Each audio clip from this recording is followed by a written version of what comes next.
आपण पाहत आहात RP न्यूज। नमस्कार। प्रकाश पाटील यांची कोल्हापूर जिल्हा मुख्याध्यापक संघाच्या संचालकपदी निवड। बदलती शासकीय धोरणे शाळांच्या अस्तित्वावर घाला घालत असून शिक्षण क्षेत्रात अस्तित्वाचा प्रश्न निर्माण झालेला आहे। शासन शिक्षण क्षेत्रातील आर्थिक गुंतवणूक काढून घेत आहे। संच मान्यतेचे निकष बदलून शिक्षक कर्मचाऱ्यांना अतिरिक्त ठरवले जात आहे। समूह शाळांच्या दिशेने शासन वाटचाल करत असून त्यामुळे गोरगरिबांना वाड्या वस्त्यावरील शिक्षण बंद होईल। या शाळांच्या अस्तित्वासाठी आपणाला संघर्षाचा लढा येत्या काळात उभारावा लागणार असून यासाठी प्रकाश पाटील यांच्यासारख्या कर्तृत्ववान व्यक्तीची कोल्हापूर जिल्हा मुख्याध्यापक संघात झालेली निवड उपयोगी ठरेल, असे मत शिक्षक नेते दादा लाड यांनी व्यक्त केले।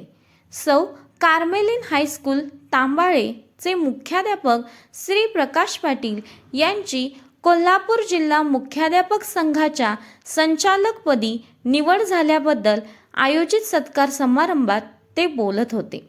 कार्यक्रमास महाराष्ट्र राज्य कृती समितीचे कार्याध्यक्ष बाबा पाटील, भारतीय जनता पार्टीचे जिल्हाध्यक्ष नाथाजी पाटील, मुख्याध्यापक संघाचे अध्यक्ष राहुल पवार, सचिव RY पाटील, उपाध्यक्ष मिलिंद पांगरेकर, माजी उपाध्यक्ष डॉक्टर AM पाटील, कोजिमाशी पतसंस्थेचे माजी चेअरमन निशिकांत चव्हाण, मदन निकम, संचालक पांडुरंग हळदकर, अल्बर्ट पिंटो, मुख्याध्यापक Santosh Bhosale, Suresh Patil, Baban Indulkar, doctor SB Shinde, Shashikant Kasar, KA Desai, Sampat कळके, प्रवीण नलवडे, शांताराम तौनकर यासह भुदरगड तालुक्यातील मुख्याध्यापक, शिक्षक व शिक्षकेतर कर्मचारी मोठ्या संख्येने उपस्थित होते।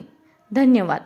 अशाच नवनवीन बातम्या ऐकण्यासाठी RP न्यूजला लाईक आणि सबस्क्राईब करायला विसरू नका।